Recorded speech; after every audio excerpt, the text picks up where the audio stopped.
नमस्कार, आप देख रहे हैं DRS 24 और मैं हूं आपके साथ श्वेता। तो चलिए रुक करते हैं आज की प्रमुख और बड़ी। अब आपको बेटी की शादी की कोई टेंशन नहीं लेनी। संस्था करेगी आपकी मदद। आप शादी घर से भी कर सकते हो और संस्था द्वारा सम्मेलन से भी कर सकते हो।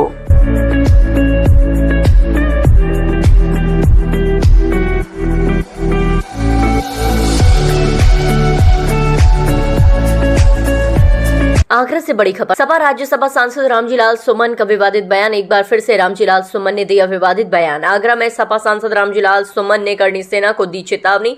कहा 19 अप्रैल को पार्टी अध्यक्ष अखिलेश यादव आगरा आ रही है, फिर होंगे दो हाथ। मैं उन लोगों से कहना चाहता हूं कि मैदान तैयार है, होंगे दो हाथ। तुम ये कहोगे कि हर मस्जिद के नीचे एक मंदिर है, तो फिर हमें कहना पड़ेगा कि हर मंदिर के नीचे एक बौद्ध मठ है। गड्ढे मुर्दे मत उखाड़ो वरना भारी पड़ जाएगा। अगर कहोगे कि मुसलमान में बाबर का डीएनए है, तो तुम में किसका डीएनए है, जरा ये भी बता दो। अब तक हमने थल सेना, वायुसेना, जल सेना सुनी होगी, ये फर्जी करणी सेना कहां से आ गई? पीडीए हमारा नारा है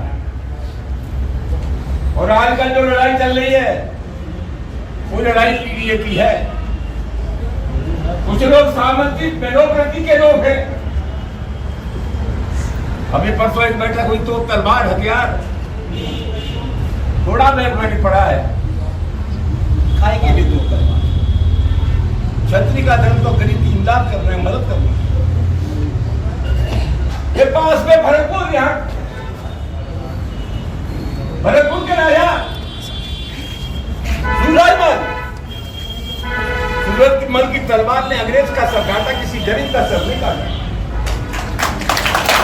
ये तो 3 सेनाएं बड़ी थी, वायुसेना, थल सेना और जल सेना। अब एक नई सेना पैदा हो गई है, हमारी हाथ जोड़ के प्रार्थना है। चीन ने हमारी जमीन पर कब्जा कर दिया। अरुणाचल प्रदेश को चीन अपने हिस्से में दिखाता है। ये जो रणबांकुर है करणी सेना के, हिंदुस्तान की सरहद पर चले जाओ, चीन से हमको बचाओ, वरना तुमसे ज्यादा नकली दुनिया में कोई हो नहीं सकता। हिंदुस्तान की जमीन चीन से, वरना तुम नकारा कहे जाओ। दोस्तों, सामाजिक शक्तियों की बात मैंने की। लड़ाई लंबी है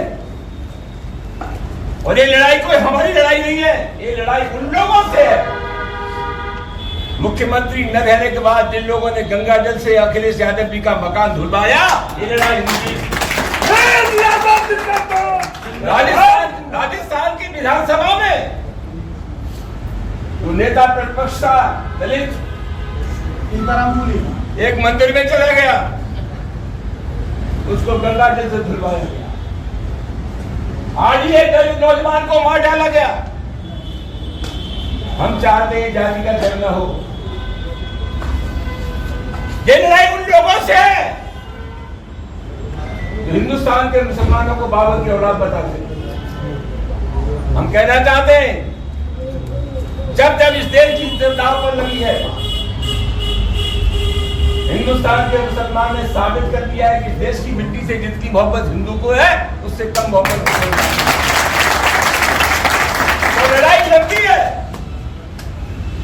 इसलिए तो हमने कह दिया कि हिंदुस्तान के मुसलमान ने तो कभी बाबर को अपना आदर्श नहीं माना, तो मोहम्मद साहब को अपना आदर्श मानते, दूसरे संतों को मानते। तो हमने पूछ लिया कि जब तुम बाबर को कहोगे कि ये मुसलमान बाबर का डीएनए है, तो तुमने किसका डीएनए जो रखा?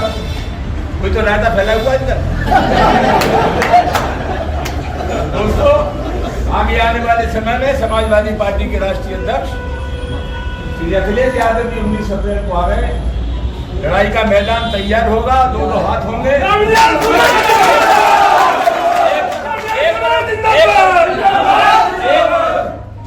10% लोग हैं और दूसरी तरफ सामाजिक न्याय की 90% शक्तियां हैं। विजयी हमारी होगी, कोई भाई का लाभ रोक नहीं सकता। जहां मुसलमानों से ज्यादा हिंदुओं की तादाद होती जाने वालों की।